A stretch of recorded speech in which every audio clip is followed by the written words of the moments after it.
Gold, trusted gold buyers. మీరు తాకట్టు పెట్టిన బంగారాన్ని విడిపించి ఈ రోజు ఉన్న మార్కెట్ ధరకు కొనబడను.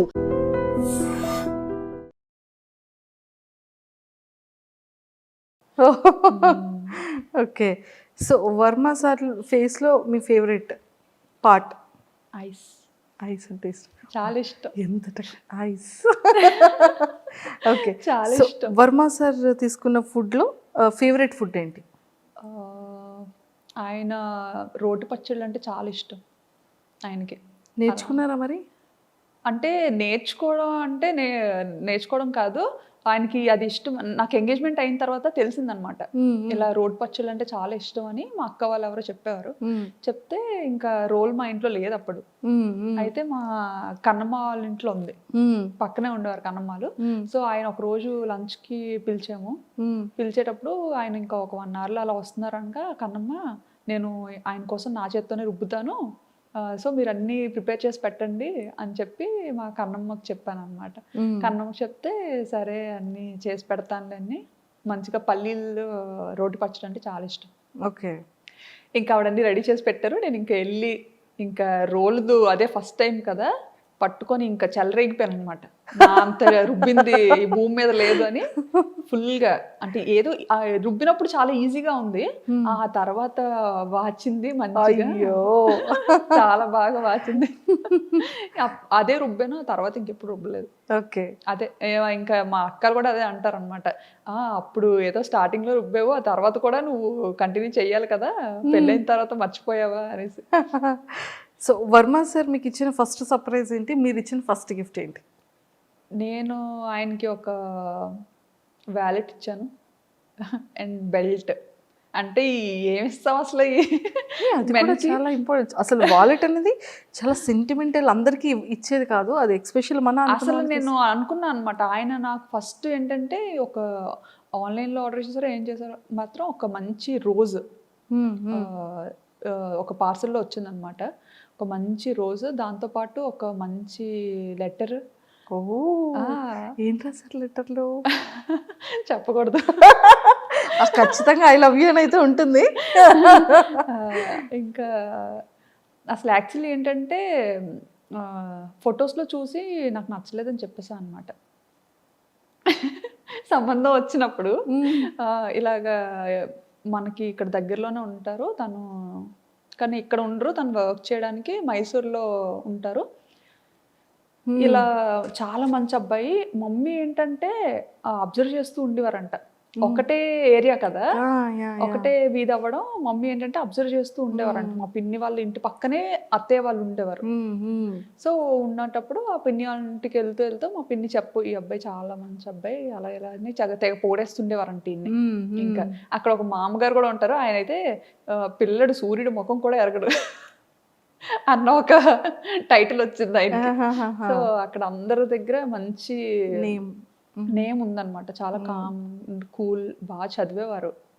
నాకు ఇంకే అసలు ఎలా సెట్ అయిందో అదే అనిపిస్తుంది అనమాట. బాగా మంచి టాపర్, దేవుడు అలా రాసేసాడు. సో సార్ మీకు ఇచ్చిన గిఫ్ట్ లెటర్ అండ్ రోజ్, దాంతోపాటు చాక్లెట్ బాక్స్ ఒకటి. అది రాగానే మా చెల్లి దాన్ని పడిపోయింది అనమాట, నాకు కావాలని. ఎట్టి పరిస్థితుల్లో ఇవ్వను, ముట్టేదే లేదు. మా ఆయన పంపించారు. మా ఆయన పంపించారని ఫోటో చూసి వద్దన్న అనుకున్నాను కదా. అంటే ఫోటో ఏంటంటే నాకు గుండు ఫోటో పంపించారు పెళ్లి చూపులు. అయ్యో,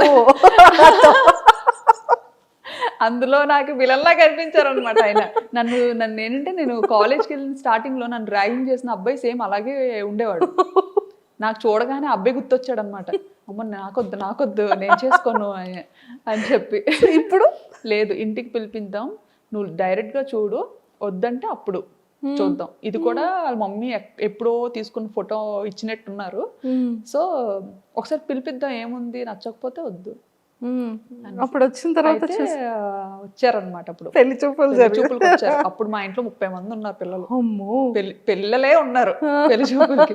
నేనేంటి అప్పటి వరకు వద్దు ఇది ఎలాగైనా క్యాన్సిల్ చేసుకుందాం అన్న మైండ్లోనే, ఎలాగా పెద్దాం అని ఆ మైండ్లోనే ఉన్నా అనమాట. లేకపోతే మన వాళ్ళు కోరండే ఇంకా కట్టబెట్టేస్తారు. అయితే రూమ్లో నేనున్నాను, ఆయన వచ్చారు, పెళ్ళికొడుకు అబ్బాయి వచ్చారని తెలిసి మొత్తం మా చెల్లెళ్ళు అక్కలు అందరూ పారిపోయారు నన్ను వదిలేసి రూమ్ లో నుండి వెళ్ళి చూద్దాం అని చెప్పి. ఇంకా ఆయన ఇంతమందిని పొలోమని ఏంటి పెళ్లి చూపులు అన్నారు, ఇంతమంది ఉన్నారు, పెళ్లికి వచ్చినట్టు ఉంది ఇదేదో అనుకుని ఆయన టెన్షన్ అయిపోయి చెమటలు పట్టేశారు అనమాట. ఆయనకి అసలు భయం చాలా. సో బాగా టెన్షన్ అయిపోయి చెమటలు పట్టేసి ఇంకా కూర్చొని, ఇంకా సిగ్గు కదా, ఆ సిగ్గులో ఏంటంటే ఇంకా ఎంతెంత కళ్ళు వేసుకొని అటు ఇటు చూసాను. నేనేంటంటే దొంగతనంగా డోర్ ఓపెన్ చేసి ఫస్ట్ నేను చూడాలి, నేను బయటికి వెళ్ళను, దొంగతనంగా చూద్దాం, ఇది నచ్చితే కనిపిద్దాం, నచ్చకపోతే అసలు డోరే తీయద్దు, లాక్ చేసేసుకుందాం లోపల అన్నట్టుగా నేను మైండ్ లో ఫిక్స్ అయిపోయాను అనమాట. ఫిక్స్ అయిపోయి ఇంకా నెమ్మదిగా రూమ్లో కూడా ఎవరు లేరులే అనేసి నెమ్మదిగా డోర్ ఓపెన్ చేసి ఇలా చూసా. చూడగానే ఇంకా ఆయన అక్కడ కూర్చొని మొహమాటం పడుతూ ఇలా పెద్ద పెద్ద కళ్ళు ఇలా అయిపోతున్నారు అనమాట, పైకి కిందకి చూసుకుంటారు. ఆ కళ్ళు చూసి అండ్ ఆ ఇన్నోసెన్స్ చూసి బాగా నచ్చారు. ఫస్ట్ ఇంప్రెషన్ ఐస్ తో ఇంప్రెస్ చేసేసారు సార్. చాలా కూల్ గా అనిపించారు అనమాట. అండ్ ముందుగా మా అక్క వాళ్ళు, మా కన్నమ్మ వాళ్ళు బాగా చెప్పారు ఆయన గురించి. అవన్నీ మైండ్ లో చూడడానికి కొంచెం భయం వేసిందని నేను వద్దనుకున్నాను. బట్ బయట చూసి ఇంకా ఫస్ట్ ఇదిలోనే సినిమాల్లో చూస్తుంటాం కదా, గంట కొట్టడం ఏదో అంటారు, ఏదో మంచి వైబ్ ఉంటది గంట, అది అది అప్పుడు స్టార్ట్ అయితే ఓహో దీన్నేనా అంటారు అని. సో అలా. So first I love you మీరు చెప్పారా సార్ చెప్పారు? తనే. మనం అంత సాహసం ఎక్కడ చేస్తాం.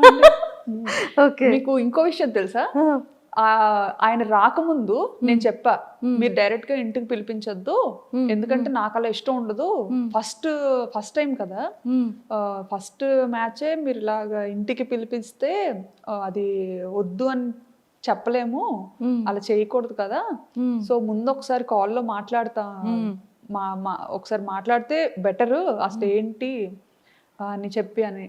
సో అప్పుడు మమ్మీ ఇలా మదర్ని అడిగి ఇలా కాంటాక్ట్ నెంబర్ తీసుకొని మాట్లాడించారనమాట. మాట్లాడించేటప్పుడు కూడా ఇంకా అప్పుడు కూడా సీరియస్గానే ఇంకా ఆయన చాలా మొహమాటం పడేవారు అనమాట, ఏం మాట్లాడాలి ఏంటి అని. నేను మాత్రం హాయ్ అండి మీకు వంట వచ్చా.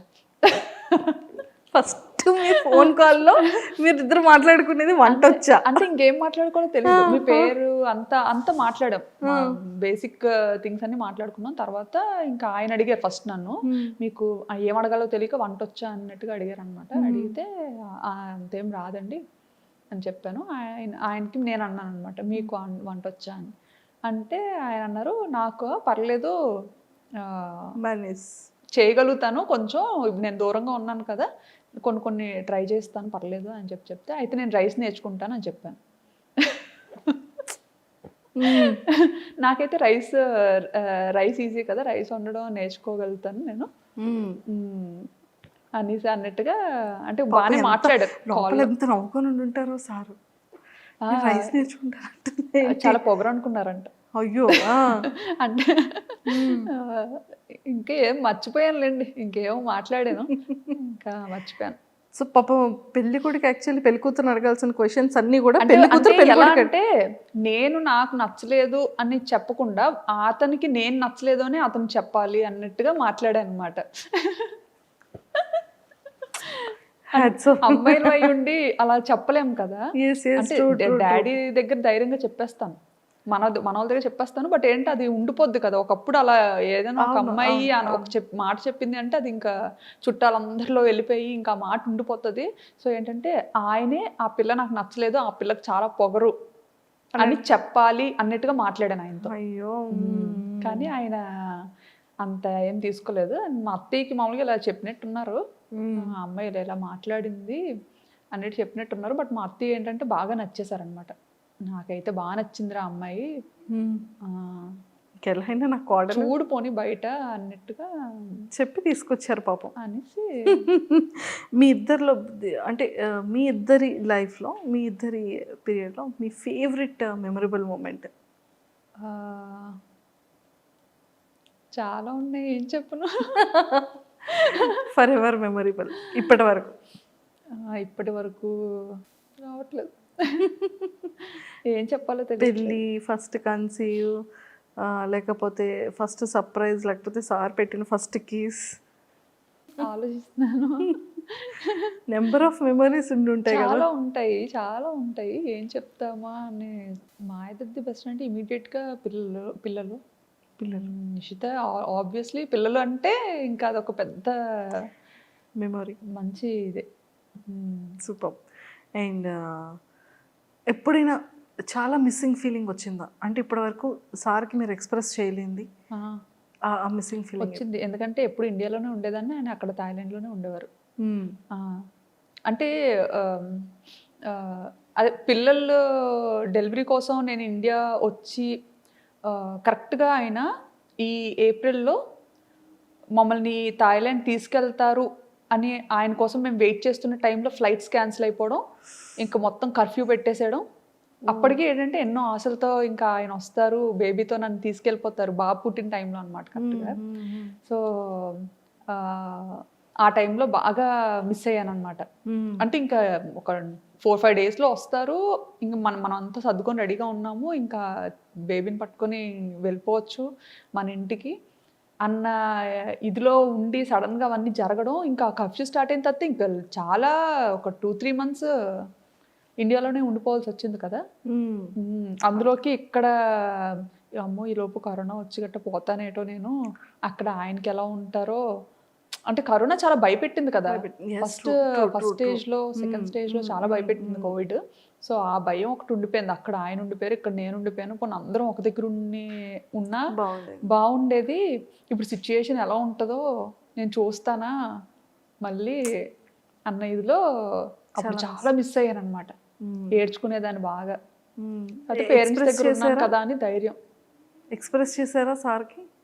చెప్తా ఉంటాం కదా, వచ్చేయాలనిపిస్తుంది. సూపర్.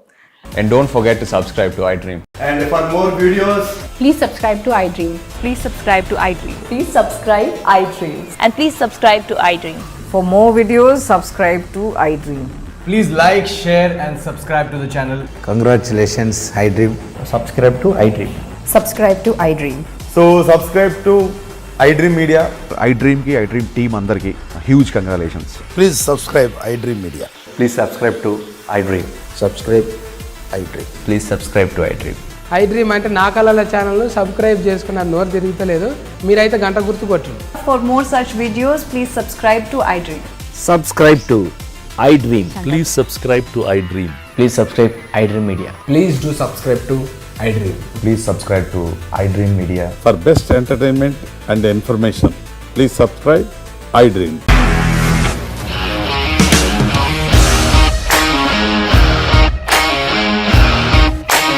ఇండస్ట్రీలో కమిట్మెంట్ ఇష్యూస్ వస్తే నీకు కూడా వచ్చినట్టు? మార్నింగ్ తీసుకెళ్ళారంటే కొట్టి పడేస్తారు.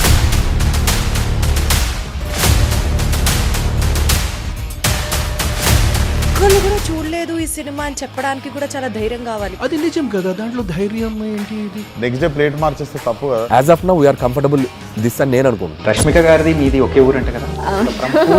నీకు కోపం వచ్చిందంటే బాగా తిట్టేత్తరా? తిట్టేద్దామండి. నిజంగా గేమ్ ని ఎలా చేంజ్ చేయగలిగారు? ఏపీఎస్ఎఫ్సి వాళ్ళకి 6 నెలల్లో నేను 6 లక్షలు కట్టా. బిజినెస్ చేయాలనుకుంటే it is as difficult as riding a tiger.